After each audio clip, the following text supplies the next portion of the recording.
Saudara-saudariku yang terkasih, hari ini Minggu 17 November 2024. Saya Romo Siga dari Paroki Santo Yusuf, Surabaya.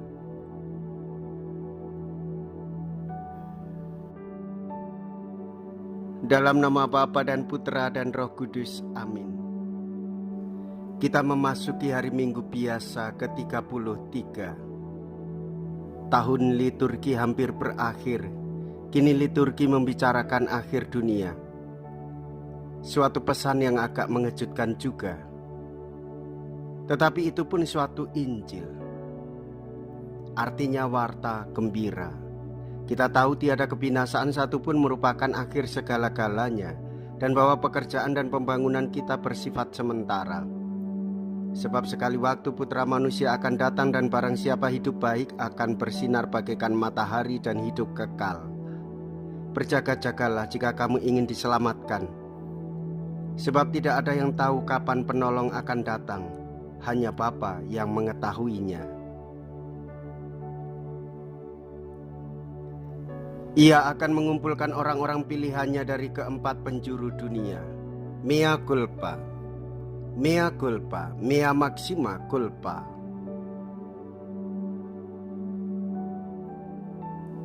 Marilah kita berdoa. Allah Bapa yang Maha Kasih, melalui pengorbanan putramu di kayu salib, Engkau berkenan untuk menyelamatkan umat manusia di sepanjang zaman. Dampingilah kami untuk tetap setia mengikuti putramu, sehingga kelak kau ikut sertakan dalam perkumpulan para pilihanmu di surga.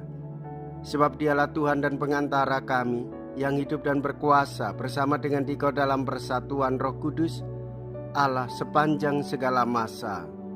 Amin.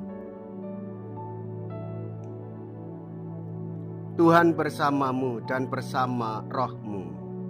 Inilah Injil suci menurut Markus. Dimuliakanlah Tuhan. Markus bab 13 ayat 24 sampai dengan ayat 32.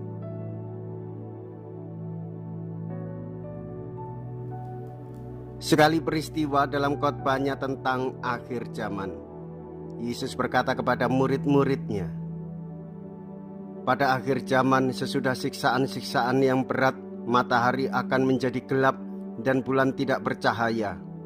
Bintang-bintang akan berjatuhan dari langit dan kuasa-kuasa langit akan guncang. Pada waktu itu orang akan melihat Anak Manusia datang dalam awan-awan dengan segala kekuasaan dan kemuliaannya.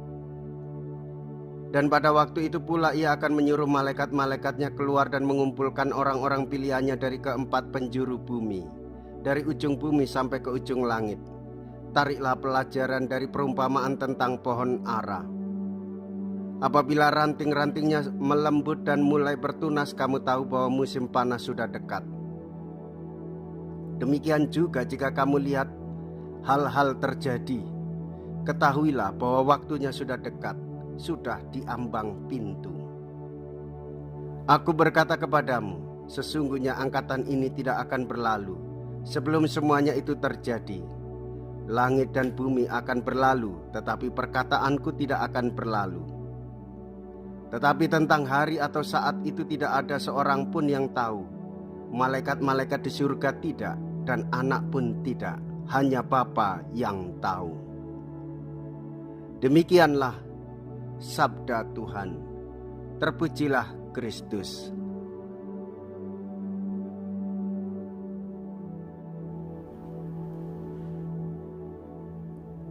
Saudara-saudariku yang terkasih, pedoman hidup kita adalah didasarkan pada iman.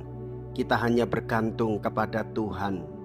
Iman kita yang menguatkan supaya tetap teguh di dalam kepercayaan untuk mengikuti kehendak Tuhan Yesus Kristus. Apapun yang terjadi, di mana itu terjadi, apakah ada musibah, ataukah penderitaan, atau segala sesuatu yang menyulitkan, bahkan jikalau kita mendengar berita tentang akhir zaman, baik angka maupun ramalan, tetaplah berpegang teguh kepada Tuhan, karena Dialah yang memberikan ketenangan kepada kita. Saudara-saudariku yang terkasih, dengan demikian kita semakin menyadari bahwa Sabda Tuhan itu meneguhkan jiwa. Langit dan bumi akan berlalu, tetapi perkataanku tidak akan berlalu. Langit dan bumi akan hancur, tetapi sabda Tuhan akan menguatkan kita. Untuk itu menjadi cukup alasan bahwa kita tidak perlu cemas, tidak perlu takut, karena kita hanya bersandar kepada Tuhan, sumber keselamatan kita. Gereja kita ini gereja yang satu, kudus, katolik, dan apostolik. Inilah jaminan hidup kita untuk mewartakan bahwa Yesus hadir memberikan keselamatan meskipun situasi seringkali membuat kita cemas. Tetapi hendaklah kecemasan itu diubah karena iman yang membuat kita senantiasa bergembira. Jikalau kita berani hidup menderita dalam Yesus, maka kita pun akan dipermuliakan di dalam Kristus. Terpujilah nama Yesus, Bunda Maria dan Santo Yosef untuk selama-lamanya.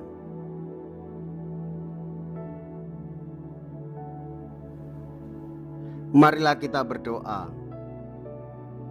Allah Bapa kami di surga, puji syukur kami aturkan kepadamu atas hidangan surgawi yang telah kami nikmati dalam perjamuan kudus-Mu ini. Semoga pengorbanan putramu ini menjiwai kami untuk berani berkorban demi kepentingan gereja dan masyarakat kami, serta memperkuat harapan kami akan langit dan bumi baru yang Kau janjikan. Sebab Dialah Tuhan dan pengantara kami. Amin. Tuhan beserta kita sekarang dan selama-lamanya. Semoga Allah yang Maha Kuasa memberkati saudara sekalian, Bapa dan Putra dan Roh Kudus. Amin. Saudara-saudariku yang terkasih, pergilah. Ibadah sabda sudah selesai. Syukur kepada Allah.